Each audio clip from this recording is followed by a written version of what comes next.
ಅಲ್ಲಿಯ ಭಾಷಾಶಾಸ್ತ್ರಜ್ಞರ ಜೊತೆ ಚರ್ಚೆ ಮಾಡಿ ನ್ಯೂಟ್ರಲ್ ಇದ್ದಂಥ ಭಾಷಾಶಾಸ್ತ್ರದ ಜೊತೆ ಮಾತಾಡಬೇಕಾದ್ರು ಸಹಜವಾಗಿ ಅವ್ರ ಭಾಷೆಯ ಬಗ್ಗೆ ಅವರ ಹಳೆಮೆ ಬಗ್ಗೆ ತಮಿಳರಲ್ಲಂತೂ ಬಹಳ ಭಾವನಾ ಜೀವಿಗಳಿದ್ದಾರಲ್ಲ.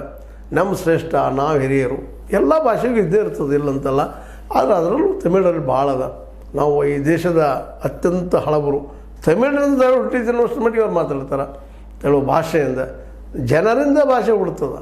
ದ್ರಾವಿಡರು ಜನಾಂಗ ಅದು, ನಾವು ತಲೆಯಲ್ಲಿ ಹಿಡ್ಕೋಬೇಕಾಗ್ತದೆ. ಯಾವಾಗಲೂ ಭಾಷೆಯಿಂದ ಜನಾಂಗ ಹುಟ್ಟುವುದಿಲ್ಲ, ಜನಾಂಗದಿಂದ ಭಾಷೆ ಹುಡ್ತಿರ್ತದೆ. ಆ ದ್ರಾವಿಡ ಜನ ಮಾತಾಡೋಂಥದ್ದು, ಅದಕ್ಕೆ ದ್ರಾವಿಡ ಮುನ್ನಡೆ ತಿಳ್ಕಮ್ಮ ಸಾಕಷ್ಟು ಹೆಸರು ಇಟ್ಕೊಂಡಿದ್ದಾರೆ. ಅದನ್ನು ಪೆರಿಯಾರ್ ಅವರು ಸಾಕಷ್ಟು ಹೋರಾಟ ಮಾಡಿದ್ದಾರೆ, ವಿಚಾರವಾದಿಗಳಿದ್ದರು ಅವರು ಪೆರಿಯಾರ್ ಅವರು. ಇಂಥ ಒಂದು ನಾಡಿನಲ್ಲಿ ಬೆಳೆದಂಥ ಬುದ್ಧಿವಂತ ನಮ್ಮ ಕಮಲ್ ಹಾಸನ್ ಸಾಕಷ್ಟು ರಾಷ್ಟ್ರೀಯ ಪ್ರಶಸ್ತಿ ಪಡೆದಿದ್ದಾರೆ, ಸಾಕಷ್ಟು ಅನುಭವ ಅದ. ಈ ವಿಷಯ ದೊಡ್ಡದಾಗ್ತದಪ್ಪ ಅದು ಗೊತ್ತಿದ್ದು ಮಾತಾಡೋದ್ರಲ್ಲಿ ಏನಾಗ್ತದೆ, ಏನೋ ಒಂದಿಷ್ಟು ಸ್ಲಿಪ್ ಆಫ್ ಟಂಗ್ ಆಗಿದಾರಪ್ಪ ಅಂತಂದ್ರೆ ಮುಗಿದೋಗ್ಬಿಡೋದು. ಯಾಕಂದರೆ ಸತ್ಯವನ್ನು ಯಾರು ಮುಚ್ಚಲಿಕ್ಕೆ ಹೇಳದಿರ್ಲಿಕ್ಕೆ ಸಾಧ್ಯ ಇಲ್ಲ, ಅದು ಹೊರಗೆ ಬರೋದನ್ನ ರೀ.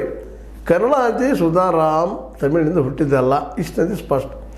ಈಗಿನ ಸಂಶೋಧನೆಗಳ ಪ್ರಕಾರ ಈ ದ್ರಾವಿಡ ಭಾಷೆಯಿಂದ ಮೊದಲು ತಮಿಳು ಇರ್ಬೋದು, ಕನ್ನಡಕ್ಕೂ ಭಾಳ ಹಳೆಯ ಇತಿಹಾಸದ. ಆದರೂ ನಾವು ಧೈರ್ಯದಿಂದ ಹೇಳೋಕ್ಕೆ ಆಗೋದಿಲ್ಲ. ಯಾಕಂದರೆ ಅದಕ್ಕೆ ಸಾಕಷ್ಟು ಈಗ ಸಂಗಮ ಸಾಹಿತ್ಯದಾಗ ಶಿಲಪ್ಪಧಿಕಾರಂದಂಥ ಕೃತಿಗಳನ್ನು ನೋಡಿದಾಗ ನಮಗಿಂತೂ ಹಳೆಯದಪ್ಪ ಅಂತ ಇವತ್ತಿನ ಒಂದು ಸಂಶೋಧನೆ